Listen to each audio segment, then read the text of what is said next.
आज हम इतिहास के सबसे बड़े कॉर्पोरेट टेकओवर का विश्लेषण करने जा रहे हैं। बिल्कुल। एक ऐसी कहानी जहां महज व्यापार करने आई एक कंपनी ने दुनिया के सबसे अमीर भूभागों में से एक भारत पर अपना पूर्ण राजनीतिक और सैन्य वर्चस्व स्थापित कर लिया, जिसे हम पैरामाउंसी कहते हैं। हमारी आज की विस्तृत चर्चा सीधे तौर पर expansion and consolidation of British power in India पर केंद्रित होगी। और ये स्पष्ट कर दें कि ये महज तारीखों या युद्धों की सूची नहीं है। सिविल सेवा की तैयारी कर रहे गंभीर छात्रों के लिए ये एक विश्लेषणात्मक और वैचारिक क्लासरूम लेक्चर की तरह होगा। हाँ, हम उन रणनीतियों, कूटनीति और व्यवस्थाओं की गहराई में उतरेंगे जिन्होंने इस असंभव सी लगने वाली घटना को मुमकिन बनाया। तो इस पूरी प्रक्रिया को समझने के लिए हमें सबसे पहले 18वीं सदी के मध्य के ब्रॉडर हिस्टोरिकल कॉन्टेक्स्ट को देखना होगा। मुगल साम्राज्य जो कभी पूरे भारतीय उपमहाद्वीप को एक सूत्र में बांधे हुए था, वो अपने पतन की ओर था। सही कहा। मुगल सत्ता के कमजोर पड़ते ही एक बहुत बड़ा पॉलिटिकल वैक्यूम पैदा हो गया था और नतीजतन कई रीजनल स्टेट्स जैसे बंगाल, अवध, हैदराबाद और मराठा उभर कर सामने आए। देखिए, इस पॉलिटिकल फ्रैगमेंटेशन का सीधा मतलब था कि भारत में अब कोई एक केंद्रीय सत्ता नहीं बची थी जो बाहरी ताकतों का एकजुट होकर सामना कर सके। और अगर हम उसी समय के वैश्विक परिदृश्य यानी ग्लोबल कॉन्टेक्स्ट को देखें, तो ब्रिटेन के लिए भी एक बहुत ही नाजुक दौर था। अमेरिका में उनका फर्स्ट एम्पायर उनके हाथ से फिसल रहा था। बिल्कुल। 1776 की अमेरिकी क्रांति के बाद ब्रिटेन को एक नए बाजार और संसाधन की तलाश थी। और यही कारण है कि उनका पूरा ध्यान अपने सेकंड एम्पायर की ओर मुड़ गया, जिसका केंद्र एशिया और विशेष रूप से भारत था। लेकिन यहाँ ये समझना बहुत जरूरी है कि एक ट्रेडिंग कंपनी से सुप्रीम पॉलिटिकल पावर बनने का ये सफर रातों रात तय नहीं हुआ। हाँ, 1757 के प्लासी के युद्ध से लेकर 1856 में अवध के विलय तक इसे पूरा होने में लगभग एक सदी लग गई। अंग्रेजों ने इसके लिए एक बहुत ही सोची समझी टू-फोल्ड स्ट्रैटेजी अपनाई। एक तरफ आक्रामक सैन्य युद्ध और दूसरी तरफ प्रशासनिक कूटनीति। अब सबसे बड़ा सवाल जो अक्सर दिमाग में आता है वो ये है कि अंग्रेज इतने सफल कैसे हुए। हमारे पास विशाल सेनाएं थीं, संसाधन थे, फिर मुट्ठी भर विदेशी कैसे जीत गए? आमतौर पर इसका सीधा जवाब सुपीरियर आर्म्स या बेहतर हथियार दे दिया जाता है। हथियारों की भूमिका निस्संदेह महत्वपूर्ण थी। अंग्रेजों की तोपें और बंदूकें भारतीय हथियारों के मुकाबले ज्यादा तेज और सटीक थीं। लेकिन क्या ये सिर्फ बंदूकों और तोपों की लड़ाई थी? मुझे लगता है असली ताकत उनके फाइनेंशियल सिस्टम में छिपी थी। बिल्कुल सही पकड़ा। ईस्ट इंडिया कंपनी एक जॉइंट स्टॉक कंपनी थी जिसे बैंक ऑफ इंग्लैंड और आधुनिक वित्तीय प्रणाली का समर्थन प्राप्त था। मतलब वे कम ब्याज दरों पर लंदन से कर्ज ले सकते थे। हाँ, वहीं भारतीय शासक मुख्य रूप से सामंती भू राजस्व यानी फ्यूडल लैंड रेवेन्यू और स्थानीय साहूकारों पर निर्भर थे, जो युद्ध के समय बहुत महंगा साबित होता था। उनके सैन्य ढांचे को सीधा फायदा पहुंचाया। और इसी मजबूत फाइनेंशियल बैकअप के कारण अंग्रेज अपने सैनिकों को रेगुलर सैलरी दे पाते थे, जबकि भारतीय शासकों की सेनाओं में अक्सर महीनों तक वेतन नहीं मिलता था, जिससे सैनिकों में असंतोष और बगावत का खतरा बना रहता था। जरा सोचिए, जब एक सैनिक को पता है कि उसके परिवार का पेट नियमित रूप से भर रहा है, तो उसका मिलिट्री डिसिप्लिन और लॉयल्टी एक अलग स्तर की होती है। इसके अलावा लीडरशिप का फर्क भी बहुत स्पष्ट दिखाई देता है। भारतीय शासकों के पास व्यक्तिगत वीरता की कमी नहीं थी, लेकिन रणनीति के स्तर पर Robert Clive, Warren Hastings, Wellesley और डलहौजी जैसे ब्रिलियंट लीडर्स कंपनी के पास थे। और सिर्फ शीर्ष नेतृत्व ही नहीं, उनके पास सर आयकूट और आर्थर वेलेस्ली जैसे सेकंड लाइन लीडर्स की पूरी एक मजबूत श्रृंखला थी। इसके विपरीत भारत में उस समय नेशनलिस्ट प्राइड या अखिल भारतीय राष्ट्रीय चेतना जैसी कोई अवधारणा नहीं थी। बिल्कुल। भारत एक भौगोलिक इकाई जरूर था, लेकिन एक आधुनिक राष्ट्र राज्य या नेशन स्टेट नहीं था। भारतीय शासक एक दूसरे को अपना मुख्य शत्रु मानते थे और अंग्रेजों ने इसी आपसी दुश्मनी का कूटनीतिक फायदा उठाया। तो अगर हम इस विस्तार की शुरुआत क्रोनोलॉजिकली देखें, तो सबसे पहला और सबसे निर्णायक मोड़ बंगाल था। 1757 का बैटल ऑफ प्लासी इतिहास में एक युद्ध के रूप में दर्ज है, लेकिन असल में ये एक सैन्य लड़ाई से ज्यादा एक साजिश थी। हाँ, एक कॉर्पोरेट बायआउट था, जहां नवाब सिराजुद्दौला के सेनापति मीर जाफर को पहले ही खरीद लिया गया था। प्लासी ने अंग्रेजों को बंगाल के खजाने की चाबी सौंप दी। लेकिन सैन्य दृष्टिकोण से देखा जाए तो 1764 का बैटल ऑफ बक्सर कहीं ज्यादा महत्वपूर्ण है। बिल्कुल। बक्सर में अंग्रेजों ने सिर्फ एक क्षेत्रीय नवाब को नहीं हराया, बल्कि बंगाल के नवाब मीर कासिम, अवध के नवाब शुजा-उद-दौला और सबसे बड़ी बात, स्वयं मुगल सम्राट शाह आलम द्वितीय की संयुक्त सेना को एक सीधी लड़ाई में मात दी। इस जीत ने अंग्रेजों की सैन्य श्रेष्ठता को निर्विवाद रूप से स्थापित कर दिया और उन्हें दीवानी अधिकार दिलाए। दीवानी राइट्स यानी बंगाल, बिहार और उड़ीसा का राजस्व वसूलने का कानूनी हक। ये एक तरह से रातों रात असीमित संपत्ति का स्रोत मिल जाने जैसा था। और इसी पैसे से उन्होंने आगे चलकर पूरे भारत को जीतने की मुहिम चलाई। यही बक्सर का सबसे बड़ा महत्व है। अब अंग्रेजों को भारत से व्यापार करने के लिए या अपनी सेना का खर्चा उठाने के लिए लंदन से सोना चांदी मंगाने की जरूरत नहीं थी।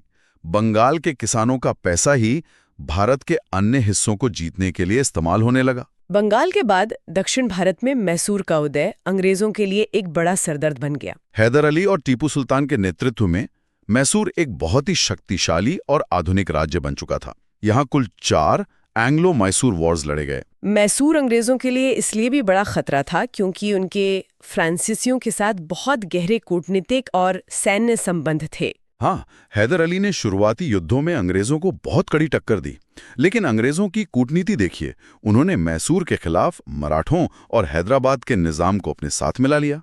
1782 में हैदर अली के निधन के बाद टीपू सुल्तान ने संघर्ष जारी रखा। टीपू सुल्तान के व्यक्तित्व का मूल्यांकन भी इतिहास में बहुत बहस का विषय रहा है। वो केवल एक पारंपरिक राजा नहीं थे।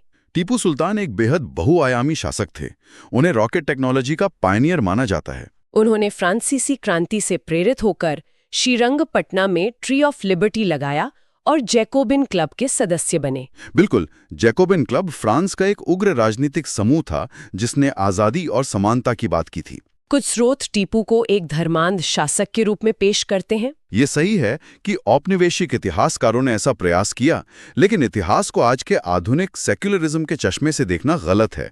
जहां उन्होंने कुछ राजनीतिक विद्रोहों को कुचला, वहीं उन्होंने श्रृंगेरी मठ जैसे मंदिरों के लिए भरपूर दान भी दिया। सिडरी अलायंस के तहत अंग्रेजों ने अपने अधीन कर लिया। लेकिन सबसे बड़ा सवाल मराठों को लेकर उठता है। उस समय भारत की सबसे बड़ी और अजीब ताकत मराठा साम्राज्य था। फिर 3 एंग्लो मराठा वॉर्स के बाद उनका पतन कैसे हो गया? मुझे लगता है मराठों की हार सिर्फ एक सैन्य विफलता नहीं थी, बल्कि उनके पूरे पॉलिटिकल और इकोनॉमिक सिस्टम का पतन था। सबसे बड़ी समस्या थी उनका loose political confederation. Peshwa, Scindia, Holkar, Bhonsle और गायकवाड़, ये 5 मुख्य स्तंभ थे, लेकिन ये आपस में ही सत्ता के लिए लड़ते रहते थे। 1802 में जब पेशवा बाजीराव द्वितीय अपनी ही अंदरूनी लड़ाइयों से डरकर भाग गए, तो उन्होंने अंग्रेजों के साथ ट्रीटी ऑफ बसेन पर हस्ताक्षर किए। एक तरह से अपनी सुरक्षा के लिए उन्होंने मराठा साम्राज्य की आजादी अंग्रेजों के पास गिरवी रख दी। ये तो वही बात हुई कि दुश्मन से बचने के लिए दूसरे दुश्मन को अपने घर में बैठा लिया। और अंग्रेजों ने इसी आपसी फूट का फायदा उठाकर दूसरे और तीसरे एंग्लो मराठा युद्ध में सभी मराठा सरदारों को अलग अलग करके हराया। इसके अलावा मराठों के पास अंग्रेजों जैसी कोई स्थिर आर्थिक नीति नहीं थी। सही कहा, उनकी अनस्टेबल इकोनॉमिक पॉलिसी एक बड़ा कारण थी। वे मुख्य रूप से चौथ और सरदेशमुखी पर निर्भर थे। साथ ही अंग्रेजों का जासूसी तंत्र यानी एस्पियोनाज सिस्टम इतना बेहतरीन था कि उन्हें मराठा सरदारों की हर कमजोरी की खबर होती थी, जबकि मराठों को अंग्रेजों की रणनीति का कोई अंदाजा नहीं होता था। 1818 तक आते आते मराठा शक्ति पूरी तरह समाप्त हो गई। इसके बाद अंग्रेजों ने उत्तर पश्चिम का रुख किया, जहां पहले 1843 में सिंध का एनेक्सेशन किया गया और फिर उनका सामना पंजाब के शक्तिशाली साम्राज्य से हुआ। पंजाब का साम्राज्य जिसे महाराजा रंजीत सिंह ने खड़ा किया था, उनका उदय बहुत ही दिलचस्प है। 18वीं सदी के अंत में पंजाब 12 अलग अलग मिसल्स में बटा हुआ था। ये मिसल्स एक तरह के मिलिट्री ब्रदरहुड्स थे, जिनका दल खालसा के तहत एक अपना डेमोक्रेटिक सेटअप था। इसी कारण जब तक रंजीत सिंह जीवित थे, अंग्रेजों ने पंजाब की तरफ आंख उठाकर नहीं देखा। लेकिन 1839 में उनके निधन के बाद पंजाब में भारी राजनीतिक अस्थिरता आ गई। उत्तराधिकार की खूनी लड़ाइयां शुरू हो गईं और कंपनी ने इसी मौके का इंतजार किया था। 2 भयानक एंग्लो सिख वॉर्स लड़े गए, जो 1845 से 1849 के बीच हुए। जहां सिख सेनाओं ने बहुत बहादुरी से लड़ाई की, लेकिन उनके अपने ही नेताओं के गद्दारी के कारण उन्हें हार का सामना करना पड़ा। 1849 में पंजाब का भी ब्रिटिश साम्राज्य में विलय कर लिया गया। हमने अब तक अंग्रेजों की रणनीति के पहले हिस्से पर विस्तार से चर्चा की है, जो था युद्ध और विजय। लेकिन उनकी टू फोल्ड स्ट्रैटेजी का दूसरा हिस्सा और भी ज्यादा खतरनाक था। प्रशासनिक कूटनीति यानी एडमिनिस्ट्रेटिव डिप्लोमेसी, ऐसी नीतियां जिनकी जरिए उन्होंने बिना एक भी गोली चलाए बड़े बड़े राज्यों को निगल लिया। इन नीतियों को समझना प्रीलिम्स और मेंस दोनों के दृष्टिकोण से बहुत अहम है। शुरुआत होती है 1765 में ड्यूअल गवर्नमेंट इन बंगाल से, जिसे रॉबर्ट क्लाइव ने लागू किया था। इसमें कंपनी ने दीवानी राइट्स यानी राजस्व अपने पास रखे और निजामत फंक्शंस जैसे प्रशासन और पुलिस नवाब के जिम्मे छोड़ दिए। सरल शब्दों में कहें तो कंपनी के पास असीमित पैसा और ताकत थी, पर कोई जिम्मेदारी नहीं। पर नवाब के पास जनता की सारी जिम्मेदारी थी, पर उसे पूरा करने के लिए कोई ताकत या पैसा नहीं था। ये व्यवस्था बंगाल के लिए एक भयानक आर्थिक त्रासदी साबित हुई। इसके बाद वॉरेन हेस्टिंग्स के समय में रिंग फेंस पॉलिसी आई। अगर इसे बहुत ही सरल भाषा में समझें तो ये अपने पड़ोसी के घर को ढाल बनाने जैसी रणनीति थी। बिल्कुल सटीक उदाहरण है।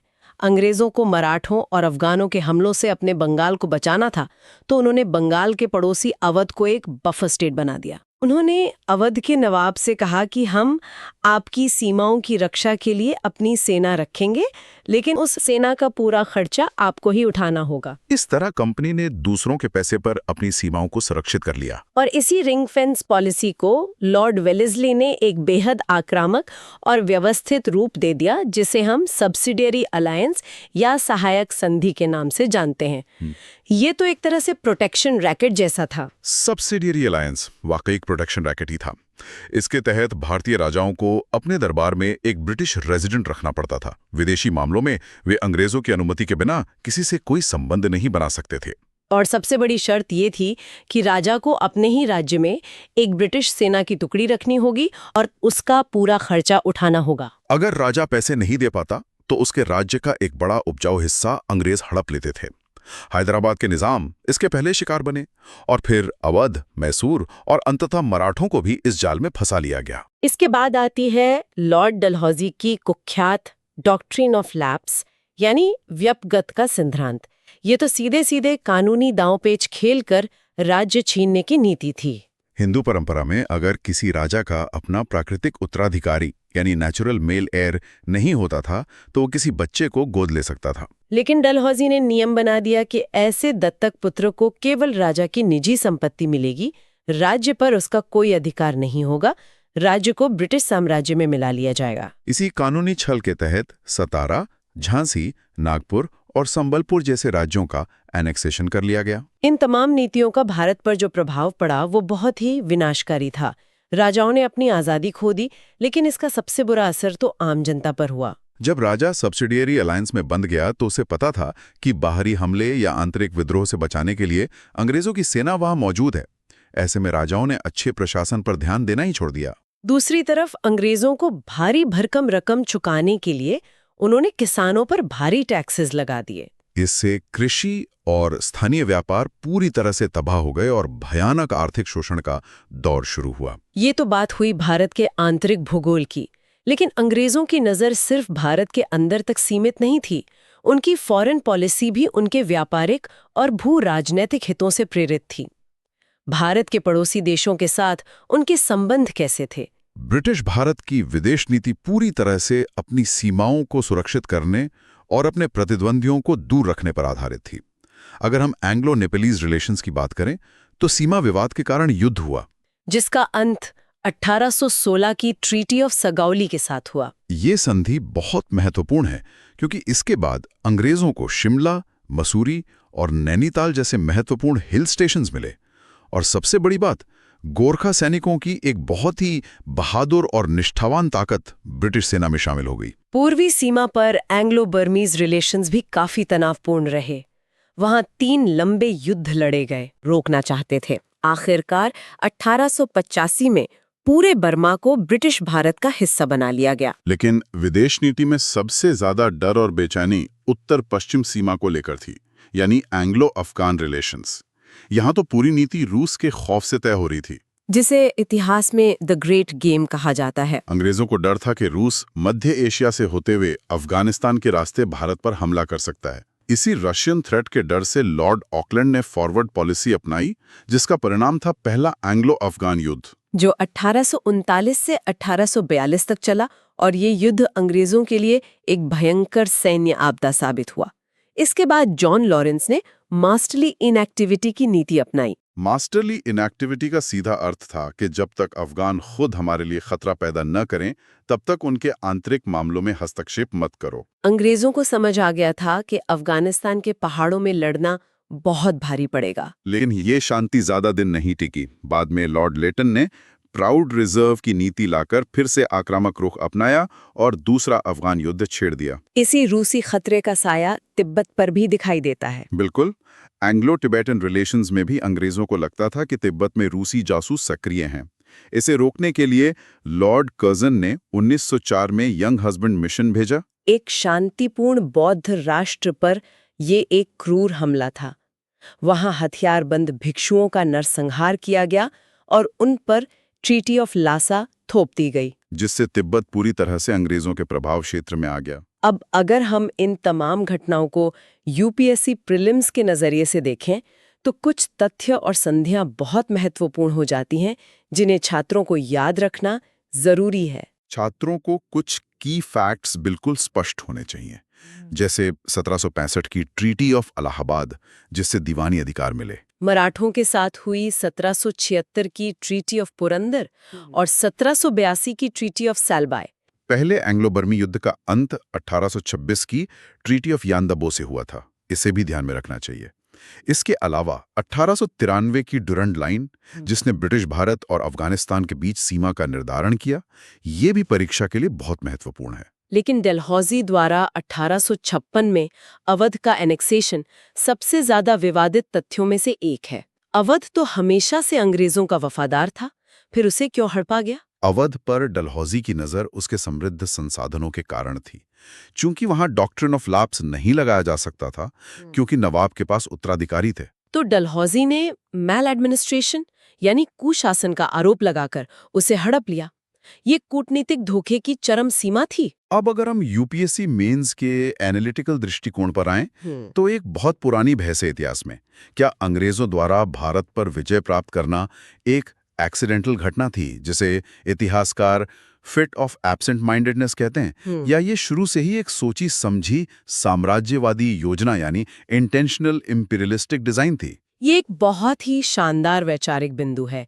सीली जैसे औपनिवेशिक विचारकों का तर्क था कि कंपनी का लक्ष्य केवल व्यापार करना था और वे भारत की राजनीतिक उथल-पुथल में फंसकर अनजाने में क्षेत्र जीतते चले गए। लेकिन राष्ट्रवादी और आधुनिक इतिहासकार इसे पूरी तरह खारिज करते हैं। यानी सच्चाई इन दोनों चरम विचारों के बीच कहीं है।